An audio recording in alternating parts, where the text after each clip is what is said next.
So yeah, thanks for listening and keep on rocking in the free world.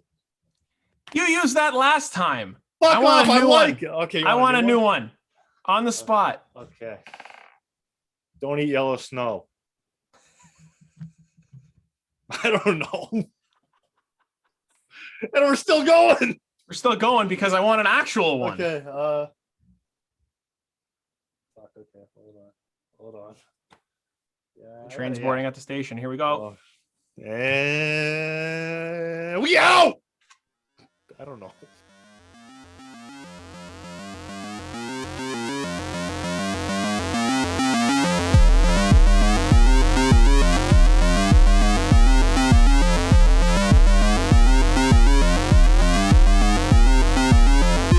The Buschy and Bobo Show, a healthy scratch podcast. Here's your hosts, Kyle Busch and Brian Rager.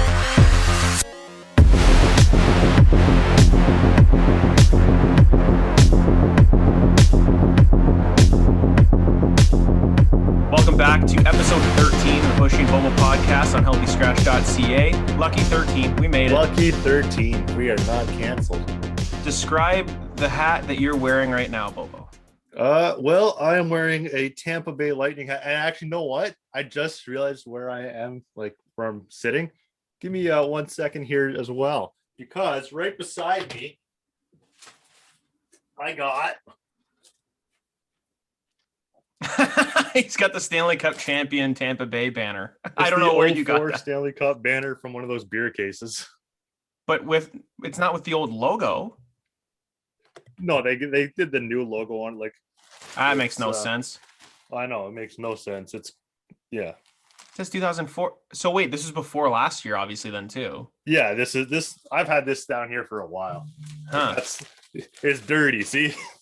Oh, that's in French to add insult to injury to Montreal fans. Yeah, there we go. The Coupe du Stanley. The Coupe du Stanley. There we go. Yeah, so we're just sitting here. I'm like, oh shit, there it is. Yeah, I'm wearing a Tampa Bay hat. I just took it off just because that's obviously. Yeah. So Tampa Bay, obviously, with the repeat championship, another back-to-back, which I think is hilarious because now they took that away from the Penguins, which took that away from Detroit. So who took that away from Pittsburgh again? Yeah. Are you surprised that Tampa Bay won again? No, they had a solid team, and then what was the big, like they traded for Savard at the deadline, right? So that's where once they made that trade, it was like, all right, they're serious. I don't want to go back to back, and it's something. Tampa Bay, man, like you got them in back-to-back champs. The Bucks won the Super Bowl. You watch this, you see this Tom Brady stat where like everywhere he goes, like teams just win. The Rays made the World Series. Yeah, exactly. It's Tampa Bay, but it's Montreal did not like. I don't know what team Tampa was, playing there, but they the Tampa Bay. I mean, I made a note after like game 1 or 2, because I did watch a lot of the Montreal games with Lou. Yeah, and I knew what Montreal was all about. And they were about kind of like they were playing more defensive. They'd win 2-1, something like that. You got Carey Price in that. It's not bad. That's probably how they got there in the first place. But with Tampa Bay, their puck movement is just on another level, man. I mean, like just watching, not even like a power play, because that's, but if you watch any type of team that isn't that great, a 5-on-4 power play, they don't move the puck as quick as Tampa Bay does 5-on-5. The way that these guys, just their breakout, they're all in sync. It's just boom, boom, boom, easy. We're out of the zone, and now they're on the attack. Like they spend, in my estimation, they spend most of their energy in the offensive zone, moving the puck around, which I think you'll agree with this, way less tiring when you're the offensive team than when you're defending that, because you have to react. Absolutely. Right? You're in control. You're dictating what's going on. And right.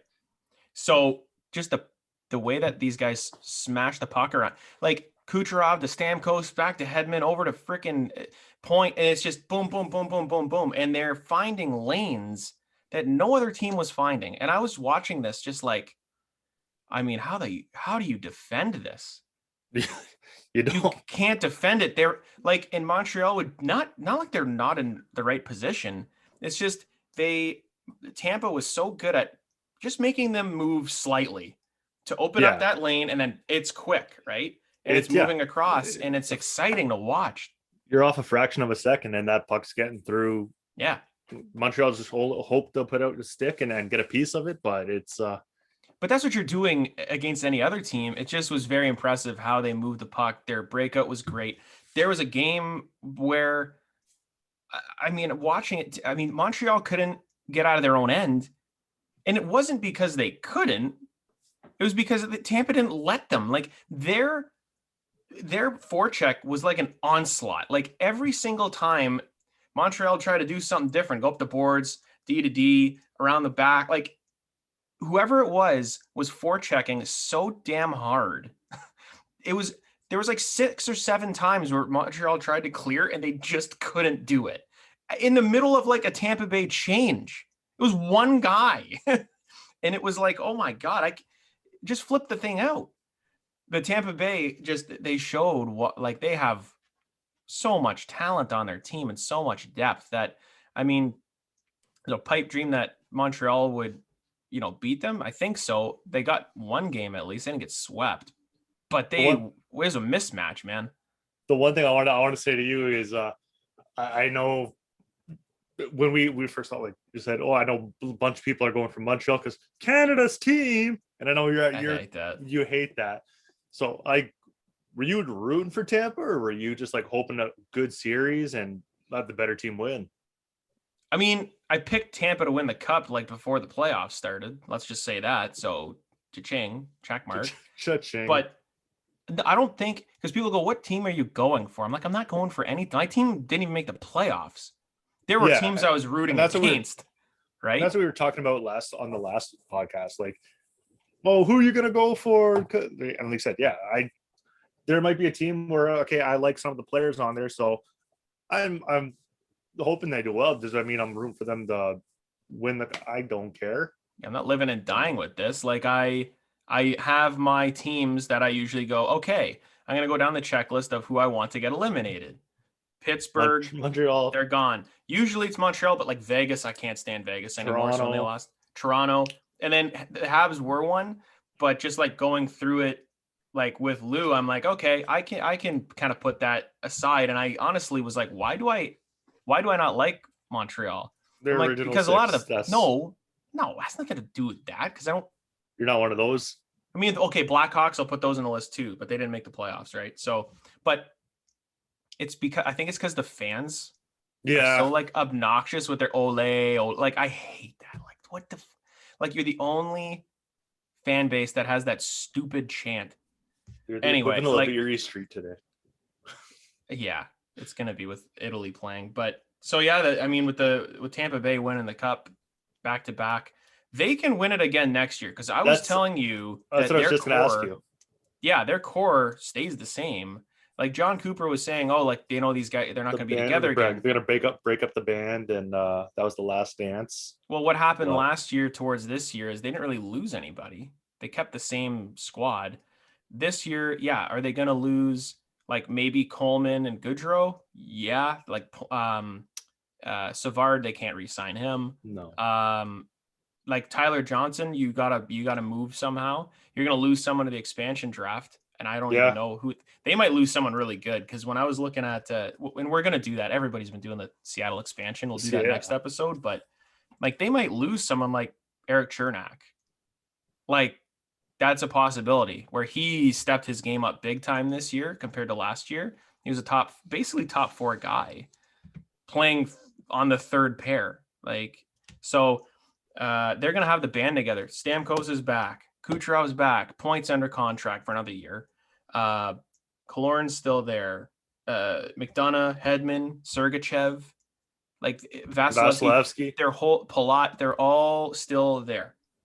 The one problem is I was gonna say their problem is to get under the cap and find a way to fill those bottom spots. And with their drafting, they're probably gonna find a few young kids that can play. They already had a few this year, like Matthew Joseph. There was that kid, Bar Boulay or something like that.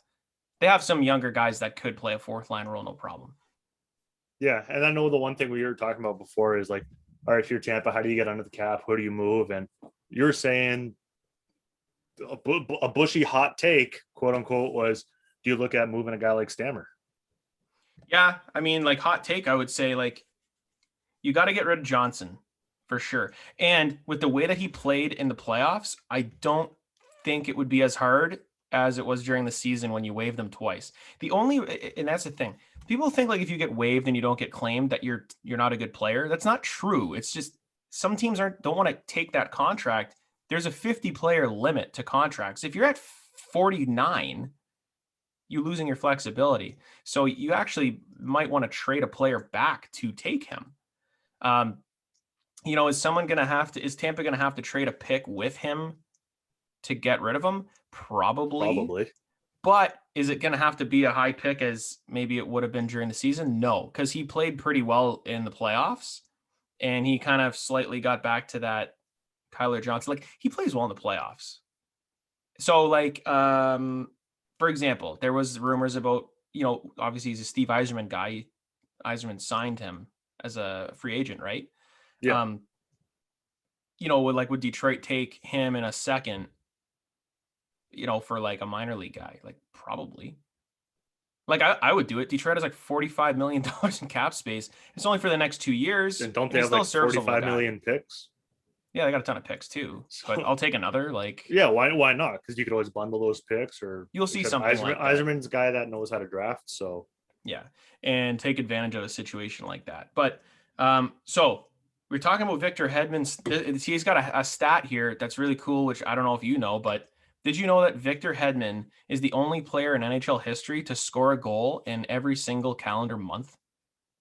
Really? January to December. The only player in NHL history to do it. I did not know that. Well, think about it. When the hell did the NHL ever play in July and August? That's true. Never. So last year, if I'm thinking right, the playoffs and stuff, like it was during the summer, right? Yeah, it was during the summer because it was such a quick, August. It was like 8 weeks, and then they were back on ice. Yeah, wasn't the Stanley Cup in August? Pretty sure. I think it was. So he probably scored a goal in August. A quick Google here on the phones. Because he scored in July, and that's when they said this stat. So he must have scored in August last year, and then September. I don't know what that would be, but yeah, so kind of neat. So it'll never be done again. That was just literally because of COVID screwed up all the scheduling, right? So yeah, so the Stanley Cup Finals last year, it took place in September. It's the Stanley Cup Final. You call it finals once again, I'm going to come over there and fight you. It's like people calling Chryslers. Or offsides. Or like, what is that? Anyway. Okay. So anyways, the final was last year in September. So obviously they had to play September. In August. Okay. And he must have scored in the final in September too. Okay. Like I said, Victor Hedman, cool stat. He was also up for the Norris Trophy. Okay. Playoffs began August 1st. Okay. Wow. I didn't realize that was that late in the season. Wow. Well, I guess like this regular season started in like, wasn't it January? No, it was before December, Christmas, wasn't it? I don't think so, man. I don't know. I all that stuff, it's been such a blur that I don't remember. It's only 56 games, but so I want to get into the Norris Trophy thing here. So it was Victor Hedman, Cale Makar, and Adam Fox were nominated for the Norris Trophy. Now, Adam Fox from the Rangers won the Norris Trophy. Okay. Yeah. Now, I don't want to take anything away from Adam Fox. Not that he gives a shit about who I am, but so he won. Kidding me? He's gonna be tweeting. Me, man. So he won, and he had a good year. I mean, on a bad 55 Rangers games. Team. Yeah, 55 games, 5 goals, 42 assists for 47 points. Second in scoring to Tyson Barrie. Third in takeaways as a defenseman. Right. So I just kind of wonder, do we need to rethink the Norris Trophy for a second? Because it's best defenseman, right? Yeah. Right now, they have it's basically whoever's up the top of points. If you really think about it, like if you think of it, like I say, if it's supposed to be for best defenseman, who would you rather have on your team? Would you rather a Victor Hedman, a Cale Makar, or an Adam Fox? The other two. Now, the only thing Adam Fox has he's 22 years old, but so is Cale Makar. I'd rather have Cale Makar. I'd rather have Cale Makar. But I'm kind of wondering how Hedman didn't win it. Just he's so dominant, and that's where you can see they don't take playoffs into consideration. Like this guy, I feel like the most important guy on that Tampa team. If you take away Hedman, they're screwed. Like you still have Vasilevsky, you still have the guys up front. I feel like if you lose him, if you lose Adam Fox off the Rangers, I don't know. Like they lose 5 more games or 6 more games or whatever. Like so, I feel like what they have to do is split up the Norris Trophy into 2 categories. We're gonna go with the Bobby Orr Trophy for offensive defenseman. Adam Fox. Sure. Then we're going to do, let's say, the Nick Lidstrom Award for defensive defenseman. So you can look at defensive stat, defensive metrics, and get a guy that maybe isn't like the best. Like he might have like 6 points, but he's a rock solid. He's a plus 50. Yeah. His Corsi numbers are off the charts. And he's just a plus guy. Like, I don't know, just looking down the list and going like, let's just look at someone just random here. Like, I don't know. Let's go with a plus. Plus 27. Like, okay, I don't want to do that. Okay, like Alec Martinez, plus 26. Not that plus minus is like a stat that I give a shit about, but like he'll never win the Norris Trophy. Or a guy that all he does is like block a million shots, and he's like a hard-nosed guy, and he's that grit and grind defensive, and he's not flashy. I think if you looked at defensive metrics, which I don't have them up right now, but like that would be pretty interesting to see who would win that award at that point. Yeah, instead of just going who has the most points, because that's basically what this was. And that's it's your points for defensemen, which and I didn't watch the Rangers this year, but like he obviously had a really good year, and he's 22 years old. So is he only going to get better? Probably. But like I just look at it and go, just in general, it's obviously a more offensive, defensive trophy. Yeah. And maybe they should add one that's split it, like you said. Defensive, yeah. You have one for forwards. You have the Selke trophy. Why not do it for defensemen? Yeah, I think so. It made sense because, like I said, like a lot of teams were not a lot, but like you said, like a guy like Martin, he's a plus 20, whatever, and he's never gonna be your big point getter. But if you're blocking those shots, you're being that difference maker defensively. There should be some. I think there should. If they acknowledge it for forwards and they try to do all these awards and shit, then why not do a split it up for the defenseman? Exactly. And we definitely had a few signings that we wanted to go over. There's 2. The first one we're going to look at is Ryan Nugent-Hopkins with the Edmonton Oilers. Now, I keep talking about how Ken Holland is in Edmonton, and this is just the stuff that he does. And I don't think if you're an Oilers fan, you should, be surprised. This might be new for you, but this is what he does. So 8-year contract for the Nuge, which carries through 28-29. Okay. So I want to see Bobo's reaction to just the contract in general. Cause like, wait, how old is, he's 27. Okay. So he's born in 95. Yeah. So 35-year-old Nuge, like now I can look at this in 2 different ways. Okay. It was 41 mil over 8 years. Okay. So his cap hit is 5.1. Okay. All the way through to 29. And to be really honest with you, looking at this more, that's not bad, because here's what's going to happen. The cap's going to keep going up, and that 5 million, even in a few years, won't look that bad. Here's where it will look bad. If he just takes a nosedive, because when you're 27 years old, 27 to 30 is where you're kind of in your prime, and then you are who you are. And like Nugent Hopkins right now isn't this he was a number one pick, but he's not like a number one pick. Like he's playing like second line. I mean, why are you locking this guy up for an 8-year term? Like this is where I keep going back to the Brian Burke quote where he's like, you sign these guys knowing that as a GM, you're probably not going to be there at the end. Right. But as an owner, if my GM is Ken Holland and he came to me and said, hey, I'm going to sign the Nuge to 8 years and here's what and the Ken Holland special, no movement clause, the whole damn thing. So you can't move him if he starts to die. You take away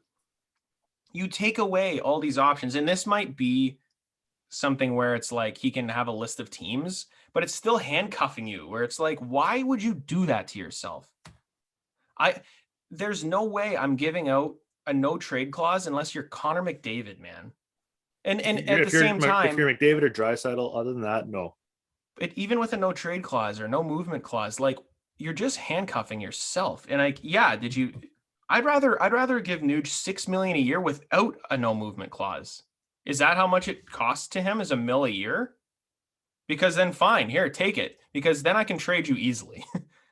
You said you wanted to get my thoughts on it. Yeah. And the big thing that was why I'm shaking my head, just first off, it's said Nuge, like I have his stats up here. Like his best season was 2018, 2019, 69 points in 82 games. Last year, actually, he had in 65 games, he had 61. This past year, 52 and 35. Like he's worth 5. He's definitely worth 5. That no movement clause is the thing that absolutely. And the term is 8 years. That I mean, 8 years, I don't like I said, at that 5-6 year mark. All right, especially because he's what you said, 27. Yeah, I'll be 28 soon, I think. So, but you'll be 35 by the end of this. He's with that no movement clause, it's just gonna screw them over for. Edmonton's making a deal, trying to make a deal to make that playoff run. I don't think Nuge is going to be a guy on that team that makes a big playoff difference. I don't think so either. I think he's second, third liner at the I know he's a number one pick and he had a great season in that short season last year. But I think he's already on his decline. And here's something that's interesting. He's peaked and he's done. I want you to look up Joel Eriksson-Ek's contract with Minnesota because he signed literally the exact same contract. Really? Basically 8 years, $42 million. So he's making 5.2 year cap hit and it's done at the same time. Now, Eriksson-Ek is this. Oh, actually he's 4 years younger. So he was born in 1997. Yeah. 24. Yeah. I see the signing here till 2028, 2029. So you see the difference in terms of, I just signed a guy that's 24. He's going to be 32 by the time this is done. He's still maybe around his prime. He's making 5.2. The cap goes up. It's not a big percentage of your cap. Now, again, the first 3 seasons, I actually like this deal a lot better because Bill Guerin, who's the Wild GM, he gave himself some flexibility in the first 3 years, which is what you want. In year 4, 5, 6, 7, and 8, he has like a modified no trade and a no movement clause. Okay. Yeah. So now after that, you can make a decision on Eriksson-Ek. Let's say he's not panning out like you think he's going to in 2 years. You can deal him and it's not bad. But again, the no movement clause would scare me away if I'm a GM that wants to trade for him. So what are his stats looking like? Let me pull up his stats here. Because I think that it's the same idea as Nugent Hopkins. It just looks a lot better because you don't have the no trade clause the first 3 years. The first 3, I said that first 3 years, guys, career 2, 4, like 5 years here. His best year is this year, 30 points in 56 games. Last year, 62 games, 29 points. They're betting on him, and this is why I think that contract is the way it is. They're betting on him turning into something like a 60-point player. And if he doesn't, he's bye-bye. He's that guy that's gonna, I think, like I said, he's gonna be that guy that Minnesota's wanting to be the their franchise guy. Like obviously they tried it with Parise and Sutter. I don't think he's a franchise guy. Are you serious? For Minnesota. Minnesota is Joel Eriksson. You said he had 29 points. Not okay, maybe not a franchise, but he was going to be part of that new core. They're going to try to move. That's a lot different from being a franchise player. And this guy ain't Marian Gaborik. It's no Danny Heatley. No, but I think, like I said, the nice thing with his contract is that the first 3 years, if he's not going to be one of the guys that steps up in this Minnesota rebuild, then you move. You got that opportunity to move him. And I think Bill Guerin, like I said, he's sort of in his role there, GM. He's playing that smart, right? He's trying to get that. Okay, if you're fucking up, see ya. And you're gonna have a dummy take the contract like Kenny Holland. Yeah. And you usually see the longer term, the lower cap hit, because it makes it a little more manageable, right? So it's like, well, yeah, instead of signing to 5 years and now you're gonna have a $6.5 million cap hit, let's spread it out further. And the fact he's 4 years younger too. That's like I said, that's for me. I like the fact, like, if you're gonna be putting those contracts side by side, I'm taking this one. Taking X and X, but for both players, I don't think you have you sign that immediately, because it's like, dude, if you're the Nuge, you're like, oh my God, I'm going to be an NHLer for another 8 years. Absolutely. And I mean, unless you're, buyout territory, which then something went horribly wrong. But like, that's something where you take the money, because are you going to get that on the open market? You probably will. I bet you both those guys would get more in free agency. That's just how it is, right? But if they want security, they want to stay in the same team. I don't think they may get more, but they're not going to get that long of a term. Well, like this looks like Nugent Hopkins is going to be an Oiler for life. Yeah. Right. Eriksson Ek, no, he'll be 32. He could go somewhere. But speaking of, so if he'd be in the same team his whole career, we're going to talk about someone that has been with multiple teams in his career. The legend, the mullet, Jaromir Jagr. Okay. I found a stat. Before we get into Jagr, what? I just want to go back to the Oilers, like in contracts and shit like that. Okay. Because I know we were talking like, Duncan Keith, like stuff getting moved around. I don't know if you want to get into that now or if you. We'll talk about that. Yeah, we'll talk about that later or now. We'll talk about it later. We'll talk about it later, because we got a ton of stuff in the rumor mill there, and we're gonna break down the Hawks too. So speaking of legends, stay tuned. Blackhawks breakdown coming up. No, it's okay. Then let's transition then to the man, the myth, the legend, Jaromir Jagr. Yeah. There's a stat that NHL.com put out. I mean, it makes sense, but it's still really neat. Is that since I think 1992, if I'm not, it was in the 91 or 80s. What? It broke down I saw it on Instagram. It broke down past 92, past before he came into the league. 1980. Yeah. Okay, from 1980 until now, every Stanley Cup final has featured at least one of Jaromir Jagr's teammates. That is so cool. Like, it's crazy. I saw that stat and I'm like, so here's what I want to do. We're going to go through them and we're going to quiz Bobo on if he can figure out. How come Bobo's always getting quizzed? This is bullshit. I love it because I'm smart. And I'm a dummy. I'm a pylon. And give yourself a sliver of credit and just say you're slightly dumb. Okay, let's see. You can prove it. You can prove it right now, how smart you are, okay? You're going to prove it. This is the moment of truth, okay? And it'll never change, so you better be good. Okay, I threw the headphones off, so I can't hear you. Okay. So let's go. So I'm gonna tell you the player, and all you need to tell me is the team, okay? Okay, that's fair. If you can tell me like the year or something, you might be able to. Some guys maybe, but as long as I only have to guess team, that's okay. That's fine. So 1980, 81, 82, and 83 was Brian Trottier. So who did Jagr play with? Like what team were they together with? Really, Penguins? I don't know. The Penguins. Okay, there's going to be a lot of Penguins. Okay, because at the beginning you played there for a while. Okay, it's going to get harder at the end. Okay, that's what she said. Okay, 1984, 1985. 87, 88, and 1990 and 94 is Mark Messier. He played with Messier in New York? No. Yes, sir. The Rangers, Oh, 2004. Wow. Yeah. Remember when the Rangers started signing everybody? Oh, yeah. And it was like, oh my God, we got Jagr and Lindros and Nedved. And it's like, oh my God. Bobby Okay. Holik. 1986. Joe Mullen. Pittsburgh. Yes. I said there's going to be a lot of Penguins. 1989. Yuri Herdina, not Jan Herdina. I made the Pittsburgh. Yes.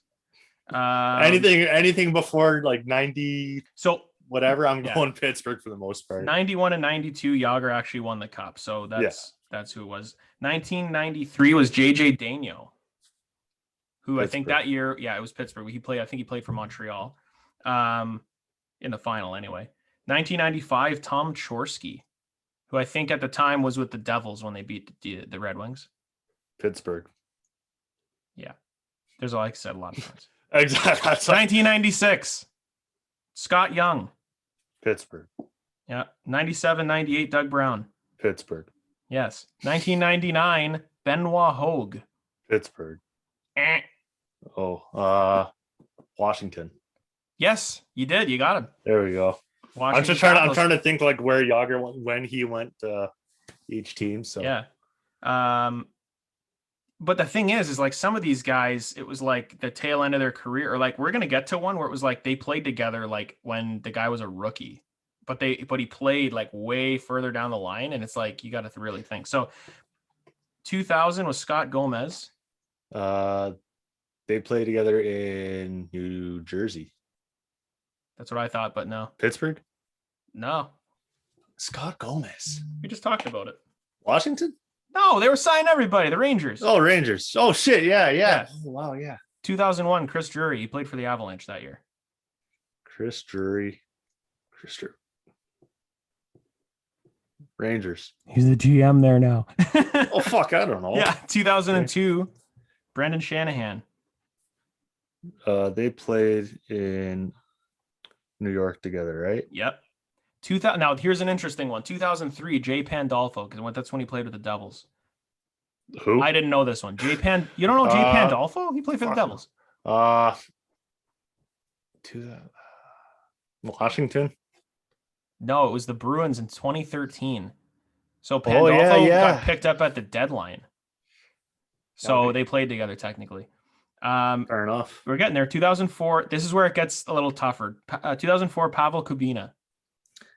Pavel Kubina, Dallas? Kubina. Where did Jagr play? Like, I'm thinking end of Jagr's career. It was when he came back. No, it was the Flyers. Flyers? Yep. 2005, there wasn't a Stanley Cup winner. 2006, Mark Recchi. Also 2011. Penguins. And yes, see, that one was like way like 91, 92 when Recchi started. So he was actually a few of them. It was 2006 and 2011 because he played with Boston, right? 2007, Sean Thornton.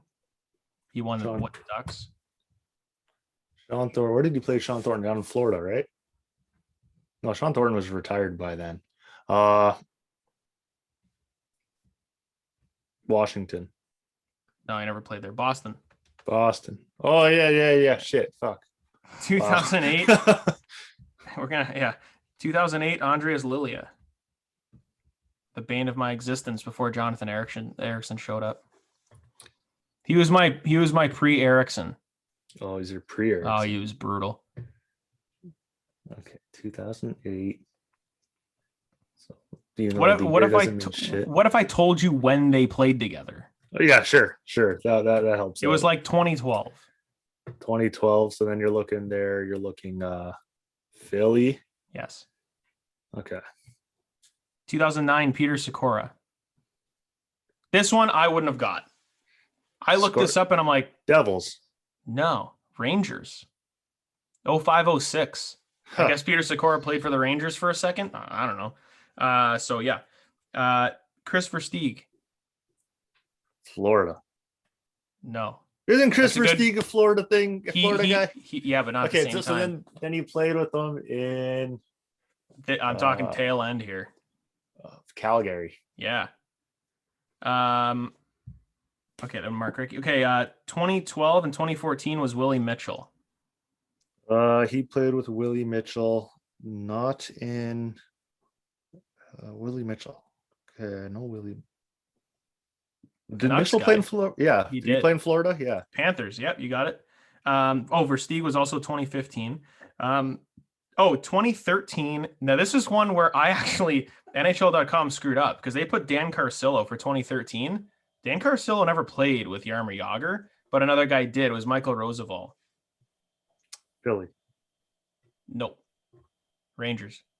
Oh, for a while, I guess. Matt Cullen is 2016 and 2017. Wait, didn't Carcillo play in Philly when? No, because I looked it up. I'm like, it was a year before, so they screwed that up. But there was a player like Michael Roosevelt won the cup that year, and he played with Jagr at one point. Okay. So it's not like the status screwed up. It's just they put the wrong player. Wrong player. Carcillo never played with Jagr. They've been on the same. It was like a year in between. That transition year or end of 2015. Right. Beginning of and what? Okay. Next year. So Matt Cullen, I wouldn't have guessed this because I guess Cullen was more rookie-ish area, maybe. Matt Cullen. They're not even rookie. No, they signed everybody. The Rangers. Yeah. 2018 was Alex Chason. This is where Dallas. It gets interesting. Dallas. Yeah, good call. Yep. 3 more. 2019, Braden Shen. Braden Shen, they played in Philly together. Yep. 2020 was Braden Coburn. What did he play with Coburn? End of the career. Nope. No? Oh, then fuck. I'm going to say Rangers. Coburn. No, it was the Flyers. Yep. Last one, 2021 this year. Well, there's a few, but John Merrill. Boston. Nope. What? John Merrill never played for Boston. I don't know. Devils. Oh, yeah. John Merrill. Yeah. Shit. There's a few other ones for this year, I guess, but I forget who it was technically Frolik, but he never played in the final. And the other one was Kulak with the Flames. Oh. Because Kulak played he played the last few games. So yeah, kind of cool. I don't know, like interesting little stat there where I was like, so 41 years. And like he played with guys that were younger. Like who knows? Like next year, like it might happen again. Like he's played with so many of these young guys, right? Like you think of the teams at the end of his career, there's young guys that are probably still going to play for another 10 years. Doesn't mean that they're always going to be a guy in the final, but he might come back another year. You never know. Yeah, he's what is he 47 or something now? He's playing in the Czech league. Yeah, and he's doing decent over there. As long as you want to play, keep going, man. That's what considering he owns the team. Yeah, keep playing as long as you want. Okay, let's get into our rumors. You had a chub on for Duncan Keith here, but we'll talk about that. I just wanted to say, like, this is where I think the media is just so stupid, okay? And I think that we're like included in the stupidity, although trying to find fits for these guys, it's all speculation, and it's looking for a fit, or some of these, it feels like, round hole, square peg type of thing, where it's like you're trying to do something that makes no sense. Okay. There's a few guys that have requested trades, allegedly. Yeah, okay. Vladimir Tarasenko. Tarasenko is, I think, the biggest name. And Duncan Keith with the Blackhawks. So I'm seeing things, and now I'm going to call out Toronto media because every freaking player, Seth Jones included, is a great fit for Toronto. Where are you getting your cap space? You have none. Okay, you're not going to sign Freddie. You have no cap space. You have none. You can't take these guys on. And who says that these guys are going to get you over the top? They're not. You're going to have to give someone up to get them in. Tarasenko is making like $8 million a year. Okay. You're not getting him for William Nylander. It's not happening. Okay. That is exactly the trade offer that I saw was William Nylander for Vladimir Tarasenko. William Nylander isn't Tarasenko. Okay. It's not going to happen. It's not. Okay. You're not getting Tyler Bertuzzi from Detroit just because you want him. Okay. He fits the rebuild of the Red Wings, And you're not getting him unless you blow them out of the water, which why would you do that for Tyler Bertuzzi? He's a second line guy, maybe, on your team, okay? So where are you getting all this cap space from? From the cap space fairy? Where are we getting it, Toronto? Hey, Steve Simmons, wake up, man. It's Buschy math. has his headphones out right now, and he's It's plus raging. minus math. You can't just take more shit on. Okay, what are you gonna have Matthew sit out the whole year like Kucherov did? What is Steve Simmons is gonna go to his house and hit him in the knee with a baseball bat and put him on LTIR, and then all of a sudden, we got space for Tarasenko. We're gonna bring him in. What the hell are you talking about? It's not happening, Toronto. You got the same team coming in. You've got Spezza signed to 700. That's great. Okay. Ooh, Wayne Simmons is back. Yeah, you're going in with the same squad. There's nothing wrong with your team other than your top guys need to play better. And I think his rant is over. I walked out for a second, but looks like Buschy is now putting back in his headphones. I didn't think I was going to rant, but it's so stupid. No, it's true. Stupid. It's true. It's true. And the Nylander thing, I'm trying to like signal like 1-for-1, like Nylander for Tarasenko. I don't know. It's stupid. No, it's not going to happen. Like Toronto media is the word. Like I said, everyone's going to be a great fit there, and you say you got Elliot Friedman, and you signed Wayne Elliot Simmons. Friedman talking about Tyler Bertuzzi maybe is going Elliot Friedman looks like a freaking homeless joker. But I'm going like, wait a minute. Where are you like? Are you just opening up the hockey news to a page? It just happened to be Detroit, and he's like, huh, yeah, that'll be good on Toronto.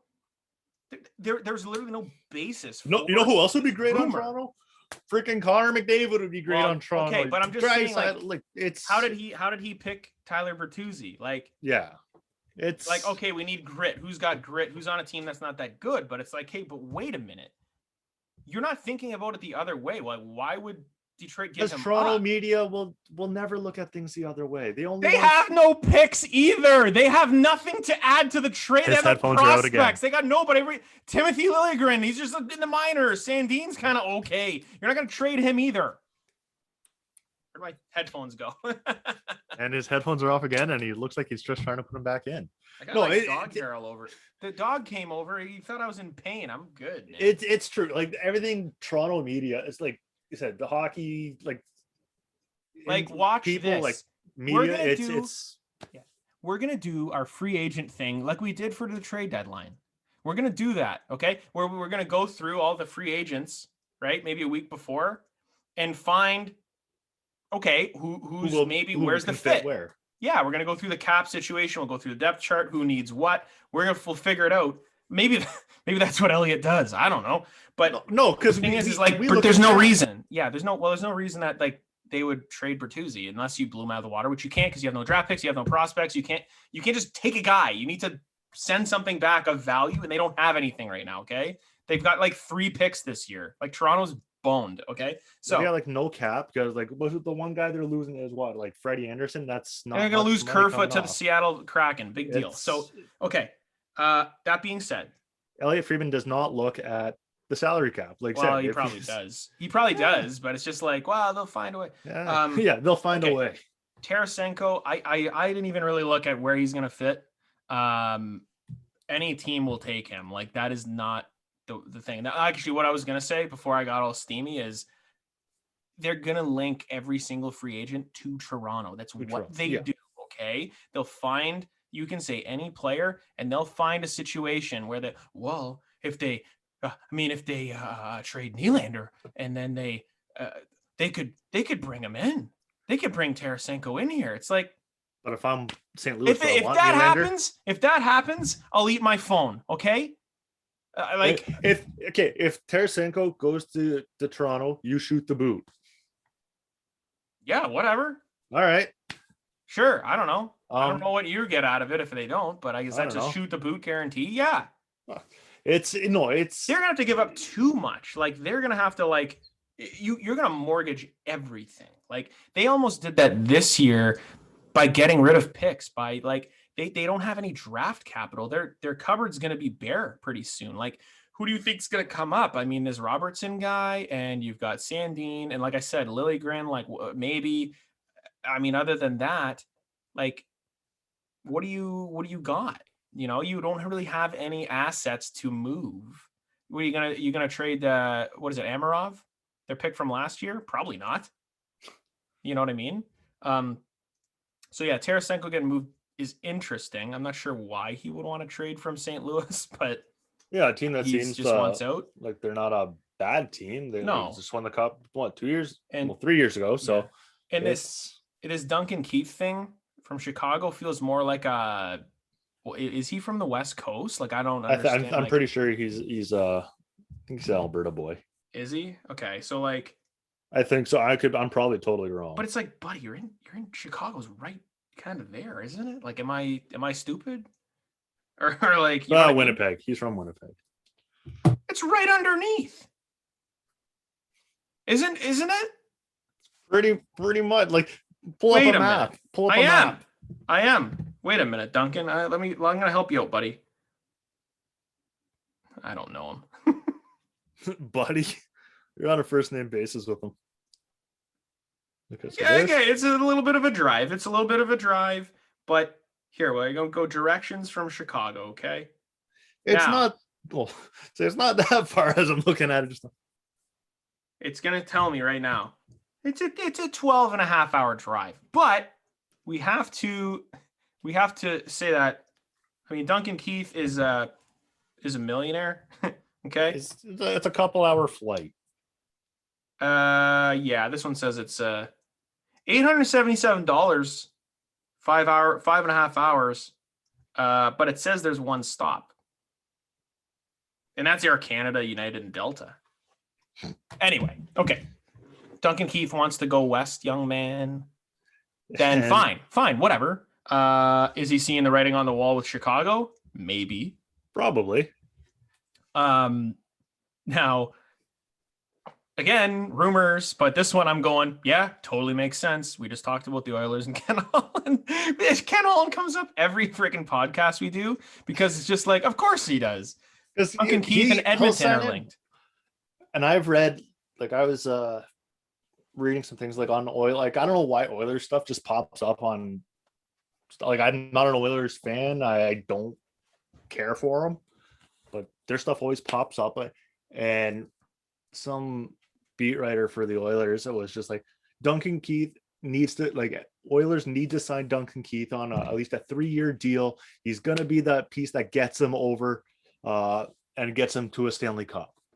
Let me tell you something. If this is Duncan Keith 10 years ago, yeah, but you still have no number one goaltender either.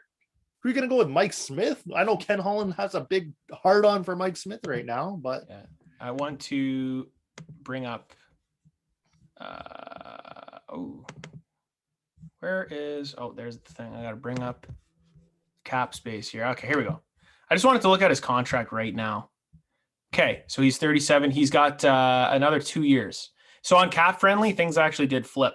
So This year's gone. So he has 2 more years. So he'll be 39. So it's not like you have to sign him. You have to trade for him. Okay.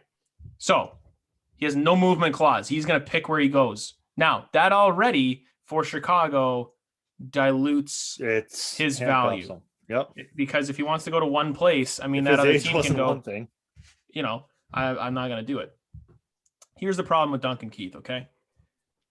He's not Duncan Keith anymore. He's not 27-year-old Duncan Keith. He's not 30-year-old Duncan Keith. He only missed 2 games this year, but he had 4 goals, 11 assists, 15 points, and was a -13. I know Chicago wasn't that good, but you're the top guy. I mean, that is not Duncan Keith numbers, and he's only going to get worse, okay? Now, you can say, well, he's going to be playing top minutes, and he'll be playing on the ice with McDavid and Draisaitl and blah, blah, blah, blah, blah, blah. Yeah, okay, he might get 10 more points. Him and Darnell Nurse. But is this what we're doing? Really, Ken Holland? We're going to go with a 37-year-old defenseman that's over the hill and his metrics suck and he's basically done. And just because he wants to come, you're going to do it? It's a Ken Holland move. It's a Ken Holland move. Oh, and I'm like, oh, man. Like, what? Right now, Duncan Keith is probably worth like a 4th round pick. And I'm not saying that to be a dick. It's just looking at the contract, looking at a no movement clause, and bringing him in. I mean, yeah, and then people go, "Oh, wow, they got Duncan Keith. He's a name." But he's not going to be what you need going forward. It's weird that the Oilers are going at this as like they have like a 2-year window. You have a window as long as McDavid and Draisaitl are there, okay? So doing this is such a Band-Aid, or it's like not even a Band-Aid. It's just throwing it's duct tape on the Titanic. Yeah. It's not going to work unless it's that shit. What's that stuff? You know, I'm that Phil one commercial? Swift here with Flex Seal. Flex I Seal. just sprayed a boat. Smack it on there. That's what Ken Holland is. That guy. I'm gonna put it on anyway. So I don't see the fit at all. I mean, he's not what you think he's going to be. Like I said, he's a name.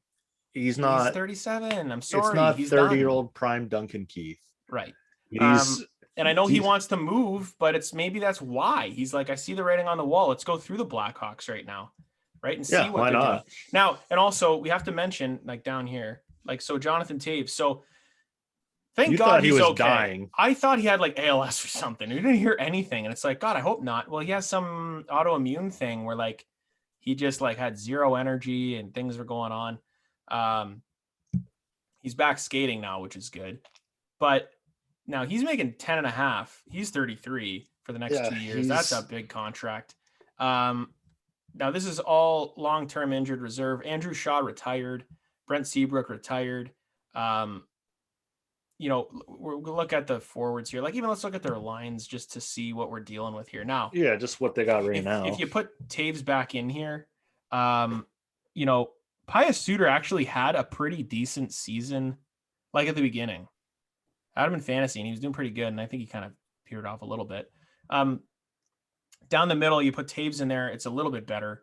But, like, these are younger guys, right? I mean, Strome, Suter, DeBrincat, Kurashev, Hagel. I don't know who Hagel is. Kubalik, I mean, he was a 30-goal scorer the year before, right? Like, he'd had a really good year as a rookie. David Kampf is a young guy. Hinostroza has been around. So, and then the guys at the bottom here, I mean, I'm not really sure who these guys are. No clue who they are. But you put Taves in there, and it's like, yeah, it looks a little bit better. You look at their D now, and it's like, oof. Okay, like, yeeks. Oof. So Keith isn't in there right now. But this is basically what would happen if you got rid of him. You're going Connor Murphy, Riley Stillman, never heard of him. Zadorov is okay. Alec Regula was actually a trade from the Red Wings for, I think, Perlini. And then, Ian Mitchell, Wyatt Kalynuk. Like, I don't know who the hell these guys are. But let's see if they have any injuries. I like how on your screen, too, a lot of injuries. The radio thing, Elliot Friedman leaves interested in Tyler Bertuzzi. Yeah, get out of here, Elliot. Okay, I lied. They got a lot of guys out. So Kirby Dach, Alex Nylander. Those are two young guys up front. Connolly is like a third-line guy. Boqvist is going to be their top defenseman, easily, okay? Yeah. So that being said, seeing that now, I go, okay, that makes it a little bit better. So now I was going to look at it in terms of, this is like what the Wings went through, but this looks a little better because they actually have some of the young guys playing already. Detroit really, really struggled with getting those guys in there. But like, okay, looking at the cap situation here, you've got, you know, Kane and Taves making 10.5. They're basically taking up a quarter of your cap hit. Yeah. As aging players. Like Kane is still 32. He's still going to be really good for the next three years. So like, I wouldn't worry about his contract. I like DeBrincat's deal at, 6.5. He's 22 years old for 2 years. He's got to step it up though. Like, he has to be a top line guy. Kubalik as well. I mean, that's really good. He's going to get a raise next year. Like, all these deals here aren't that bad. I mean, I'll look at, Connolly, 3.5 for the next 2. Not bad. Strome, $3 million, then he's restricted. Carpenter, this guy, he's making $1 million. Everything under that is $1 million, right? Yeah. This year, the only guy that they would have to really sign, they're going to sign Pius Suter, David Kampf. I mean, they got Gaudette in that trade with the Canucks. Hagel, those guys are all RFA. Hinostroza, he's UFA. He's probably gone, right? On D, I mean, if you're going to move Keith, you're opening up $5.5 million, depending on who comes back. DeHaan and Murphy, basically in between 3.8 to 4.5 as a 30-year-old, pretty generic contract. Yeah. I mean, they're okay, right? They're NHL defensemen. And then you get into young guys. Your young guys, yeah. Riley Stillman, never, 1.3, like all these guys, I'm and not then sure. under $1 million. Zadorov, RFA, I think you re-sign him. And then your goalies. Now, the goaltending situation with the Blackhawks was interesting because Lankinen had a good year. Like, he was pretty good as a 26-year-old, like, rookie. Subban and Colin Delia. So they need a Tendy. It's really what they need. And if Lankinen's going to be the guy, because usually you see goalies now are around that age, or like 25 when they really like. It's no longer going. That 30, 32-year-old. Okay, I'm in my. Like, it's not as long to develop a goalie now. What are you talking about? I'm saying the opposite. I'm saying it takes longer. You think it's. Yeah. Dude, when's the last time you saw like a 21-year-old goalie? Oh, I'm not saying a 21-year-old. Like, I'm saying, like, usually you see a goalie come in around like 30 years old. And who? Fucking what's his dick there? Like, when did Schneider 30 years old? Dude, if I'm drafting a goalie and developing him, you're saying he's going to start when he's 30? It's like 12 years. He's going to be unrestricted. Like, that would never happen. They'd have to be around this age. Like, this guy, I don't know if they like, he's got to be their. He's going to be their starter. Like, I'm saying, if you're drafting a goal, like, here's the reason why I don't want Detroit to take Jesper Wallstedt. That every mock draft has them taking the goalie because they need a goalie now. He's not going to play for like 5 seasons. Like, he's going to play in Sweden for like another 2. And then he's going to come over eventually and play in Grand Rapids. Well, yeah, you do. You want him to get used to pro hockey. Like, and then he's going to be the transition year, and then he might be starting in year 5, maybe. And that's when he's 23, right? So if you're Detroit, you don't want to. Well, I'm just saying you're not. He's not going to be here immediately. This isn't Rick DiPietro, and look what happened to him.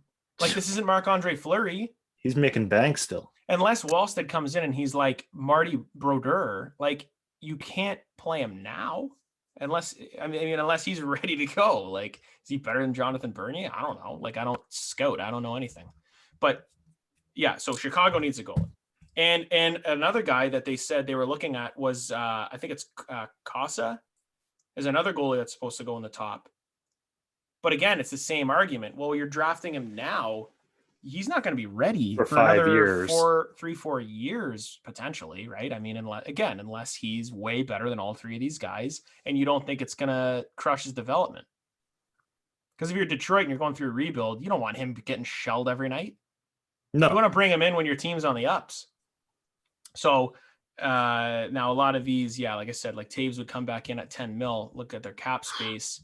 Projected cap space 6.2. They're going to be over the cap with Taves.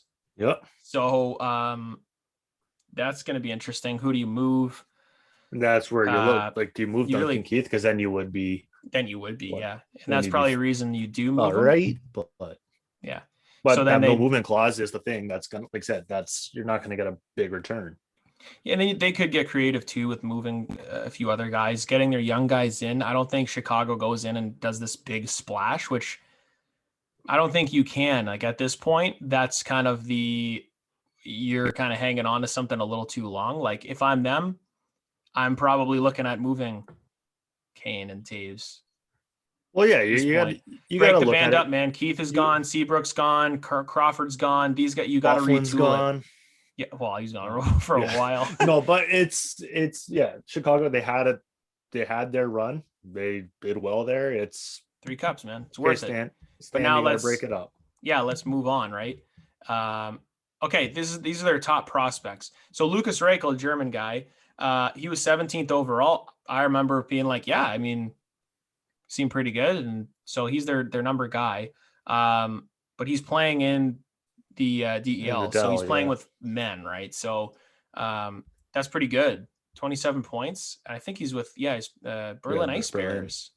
So it's good for him. So who knows? He might. They said, well, let's see. The Hawks would like to sign him and bring him to North America. Okay, Henrik Borgstrom. I think did he play a little bit? Yeah, he did play with the Panthers a bit. Yeah. 50 games in 2018. He's 23 19. though. So maybe he comes over, but that's not really a prospect, I don't think. That's I think after 23 is that cutoff age for being a prospect. Basically. Then you decide, okay, you're an AHLer or and if that's your number 2 prospect, that's not good. Nick Beaudin, defenseman, age 21. 6 points in 17 games with the Blackhawks, 10-9 with Rockford. That's pretty good for a defenseman. He is a first-round pick. I did remember his name. So, I mean, your first rounder, you need him to. But again, a defenseman, 21 years old. He's starting to come around, right? His 40% on-ice scoring chance is the worst on the team. Yikes. And then, I mean, like these two guys, like, I don't know. Like this guy was a 3rd-round pick. This guy doesn't even say because this article sucks. So yeah, I mean, like not a whole lot coming for the Blackhawks, but they've got to retool. They have no, like you said, they have maybe one prospect, I would say, in Reichel. But now, one thing that's okay, and I feel like this. Let's look at this. Pick traded away. So trade away a 3rd-round pick. Who do they get? It doesn't even say. 3rd round. Oh, this is kind of neat. So you got to go to round 3. Round 3. Chicago, where are you guys? Chicago. Did I already pass it? I did. Oh, they're at Montreal. Oh, wait. The Andrew Shaw deal. Andrew Shaw. Oh. Andrew Shaw and a 2021 7th. That's gross. So anyway, they still have their picks. They got their 1st rounder. They got 2 seconds, 2 fourths. So they got a bunch of picks, and even next year, like they just don't have a 5th rounder, but they have an extra 3rd. But they got an extra 3rd there. I wonder what that trade was. Oh, this was this year. Buddy used to be on the Red Wings. He's a prospect. Fuck off. In the Vegas got him. He was like the number 1. Janmark. I knew that. Oh yeah, the Sharks brokered that deal. Yeah. So yeah, okay. So they got a few picks there. That's nice. So hopefully they can kind of take it from, a spot where like they have really not a whole lot of anything, and they retool the prospects, right? So yeah, I mean, it's nice that when it airs done, right? It's nice that Taves is back. I think you give him kind of the swan song. I don't think you can trade him anywhere, so he might just be there for the next few years and just kind of that's it. 2 years. Let him play his contract out, and then Kane is a guy where you can get something for him now, and it might not be a bad idea if you're getting rid of Keefe. Maybe you go pick his brain and go, hey man, like, do you want to go somewhere? Because we're not really going to be anywhere with you, like, until the rest of your contract is done. Like, you're 32 going on 33. Like, do you want to get dealt somewhere? Where do you want to go? Because we'll get some picks, we'll get some prospects. We got to rebuild, and we'd love to keep you, but at the same time, we have to move on. We want you to win. Yeah, we got to move on. Like, and if you want to be a Blackhawk for life, you're gonna have to take a fucking massive pay cut. Like, you're not gonna want to do that. So I think you got to move, right? And Kane's a guy where, like I said, you got to approach him and be like, okay, we're gonna send you exactly where you want to go, because you don't want him getting a free agency and leaving. Yeah, we want to make this work. If we're we want to get something in return, but if we're trading you, we want to make it worth it for you as well. Yeah. It's so one other thing I speaking of rumor mill and whatnot, I think Thornton's re-signing in Toronto. Ew, really? Well, I mean, he was at the fight last night. That's my thing. Like, I saw him there with Matthews and whatnot last night, and the Biebs. And and Jay Biebs and Justin Bieber, the next prospect out of Toronto. Oh my God, that kid has no ankles. I think Thornton is going to be re-signing in Toronto. Well, I mean, he took a minimum veteran minimum deal, right? Like he made 900,000. Still though, he's done. Like you need to like. I agree. But I still think was a guy that's not done. He looked really good, and the fact that you got him for minimum is great, because I think he'd get $3 million on the open market. Who was that you said? Spezza. Oh yeah. I think he had a great playoffs. He just wanted league minimum. He's like, screw it, I'll just play here. Anyway, so like I think that's kind of cool. I have to compliment you on one thing today. Like, good job with the quiz. With this? Oh, Brian's actually got a green screen. Got a green screen up. I was gonna say, Buddy, your hair Oh, on point. on point. Yeah. Hansel. So hot right now. No. So hot right now. Actually, when I got the guy wanted to go shorter on the sides. I said, fuck no. Like I was gonna go for a trim, but guys, you know what's kind of weird? Looks like Bobo's copying the Buschy hairdo. Just swooping it the wrong way.